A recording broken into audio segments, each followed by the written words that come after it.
Bonjour et bienvenue dans cette capsule toujours sur la proportionnalité. Aujourd'hui, nous allons voir comment utiliser les pourcentages pour résoudre des problèmes. Donc la première partie concerne l'application d'un pourcentage.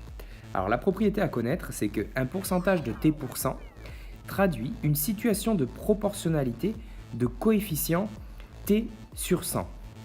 Donc ça revient en fait à appliquer, quand on applique un pourcentage de t%, cela revient à multiplier un nombre par le nombre t divisé par 100.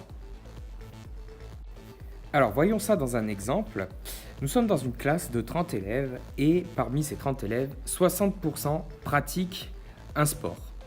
Donc je vais utiliser la propriété que l'on vient de voir. Souvenez-vous, le t%, ici, t est remplacé par 60. Donc en fait, pour connaître le nombre exact d'élèves qui font du sport, je prends la quantité, c'est-à-dire 30 élèves, et je le multiplie par le taux sur 100, c'est-à-dire 30 fois 60 divisé par 100, ce qui nous donne 18. N'oubliez jamais que pour appliquer un pourcentage, il suffit de faire quantité fois le taux. Voyons maintenant l'opération inverse, c'est-à-dire déterminer un pourcentage à partir de deux quantités. Donc, la définition à connaître, c'est que pour déterminer un pourcentage, cela revient à déterminer une proportion écrite sous forme d'une écriture fractionnaire de dénominateur 100.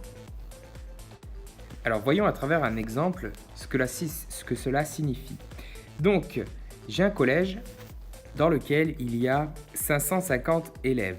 Parmi ces 550, j'en ai 231 qui sont externes. Je cherche à savoir ce que représentent en pourcentage les 231 externes sur la quantité totale d'élèves. Et vous voyez qu'en disant ça, j'annonce l'opération que je vais faire. Je répète, je cherche à connaître ce que représente en pourcentage 231 élèves sur les 550. Alors, qu'est-ce que ça revient à faire ? Cela revient ni plus ni moins à prendre le critère que l'on cherche, ici ce sont les élèves externes, et on va le diviser par la quantité totale, c'est-à-dire les 550 élèves, le nombre d'élèves total. Donc, je fais 231 divisé par 550 et comme je le veux en pourcentage, il suffit de le multiplier par 100. Donc 231 divisé par 550, ça nous fait 0,42 multiplié par 100, ça nous fait 42%. Je n'oublie pas de faire une phrase de conclusion.